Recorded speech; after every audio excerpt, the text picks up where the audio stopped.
What's up? Another training update. I wanted to actually talk about an update, like on progress and stuff. Right now, it's middle of February, the 16th. Um, so far, I'll put things in a percentage of like my all-time best. Right now, the only body part that's 100% that's at like peak strength right now are my arms, including my left arm. Ironically, my left arm is now at peak strength, like it was. Like my all-time best one-arm strict curl, left-handed, was a 75. Right-handed, 80.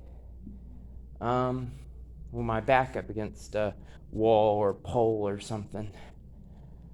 And my left hand, I have not done 75, but I believe I did 68 times, like a 60 pounds for 8 reps. That pretty much converts to like a 75-pound 1 rep max. It's there, it's 100%. The thing is, on my left arm, there's certain things when I do that, there's a minor aggravation there too. It has 100% strength, but at a cost. Like I can't put forth that strength, in other words. Like whenever I go beyond 80%, my bicep gets a little irritated where it was torn. Grip. My grip right now is I'd have to say 95% at its best. Based on my hand grippers, some other things, 95% of my all-time best. My back's kind of hard to tell because I haven't like particularly lifted heavy.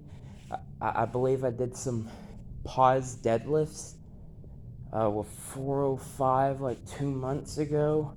I've gotten stronger since then, beltless. I'd have to say my back is 90% at its best, because my best was a 505-pound beltless conventional where I paused for like 4 to 5 seconds at like a little bit below knee height. So I like the pause deadlifts. They're a little bit harder, but they kind of take out momentum. Like no bouncing, no jerking, nothing like that. Which doing freaking conventional deadlifts with 275 the other day aggravated my back from momentum. Pause deadlifts takes that out. So continue doing those heavy for now. But yeah, back 90%. My leg strength. I'd have to, let me think. What lift I use? I have to say like a Zercher lunge or I'm kind of scared to go heavy on Zercher lunges, honestly. Because in 2018, I did 400. It took my second attempt. I knew it was there. It was a true max out. That was my peak leg strength. At the time, before that, I did a 425 pause Zercher ATG squat on my 6-inch fire safe. And that was before the Zercher lunge. And I can tell you, I got a bit stronger from A to B to the point where I could see 450 being doable. But I'd have to say on legs, if I was to guess, I could probably do 400. So I'd have to say my legs are also at 90% of their peak strength. So back and legs are both 90.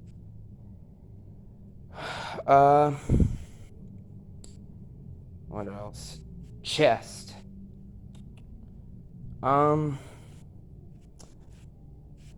Based on my one arm dumbbell floor press, chest and shoulders. Yeah, based on a one-arm dumbbell floor press. Me at my peak was about half a year ago. I could do the 160 2 or 3 times, and I did a 130 for like 10 reps, I believe, and that wasn't even a top max out.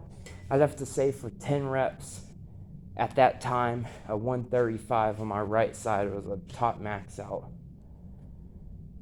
So right now, my chest is probably,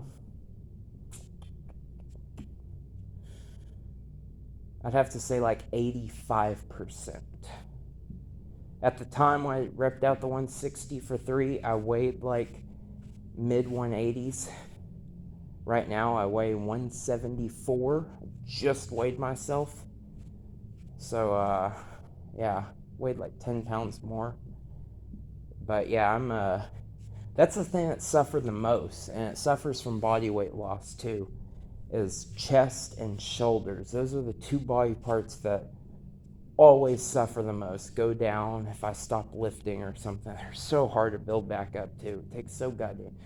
Like, I stopped lifting for 3 months pretty much entirely, and all in all, it's going to take me freaking 6 months to build my chest and shoulders back up to 100%. So pretty much from the beginning of December, it's going to take me till May, if I have no bad injuries, to build my chest and shoulders up to 100% again, where I can grab a 160 again and do it, or do 135 for a set of 10. But yeah, I'm 85% on chest and shoulders right now. So, but yeah, that's I guess a progress. That's a progress update. I'm not going backwards. The chest and shoulder progress is going okay. So, I think my triceps are more carrying my chest, though. I think my triceps are getting pretty damn strong. I think my chest, though, is weak. Like, I notice my floor presses are doing better than my, like, incline, for example. Like, I didn't have a chance to max out, but I'd have to say when I could rep out 160 for 2 or 3 on floor press, my one arm incline dumbbell press, I'd have to say was a 135 at that time. So, and here's the thing. Yesterday, I barely did 100. But here's the other thing. I did it with my left arm too, so something was going on. Because my right arm, I can always do like 10 pounds more than my left. And both of them, the 100 was just as hard. And I've been working out, so I was pre-exhausted. So, yeah, if I wasn't pre-exhausted, I could have probably done if it was like the first thing I did, I could have done like a 105 left-handed and 110 right-handed.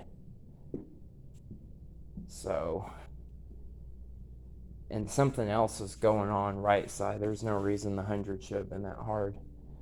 So yeah, at 85% is a good number of how strong I am compared to me at peak. And here's the other thing. Me at peak, I've never peaked at everything all at once. It's never happened. Something's always injured. Usually what happens is I stop training something and then I peak. Like a couple months back, 6 months back, I really wasn't training my back and legs. It couldn't, sciatic nerve and all that. So my chest, shoulders, and arms, the strength went up drastically. But at times when I like tore my pec when I was 15, or I've had shoulder issues or whatever, my back and leg strength goes up dramatically because my training frequency goes up. That's pretty much what happens. I've never peaked everything all at once. And if everything keeps on going on track and I don't get injured really bad or anything like that, then I should be on track to be at not necessarily the strongest, well, actually, yeah, the strongest I've ever been, but where I'm 100% at my best in everything in 2.5 months, I'd have to say, like beginning of May or around May, at the rate I'm progressing, and so, yep.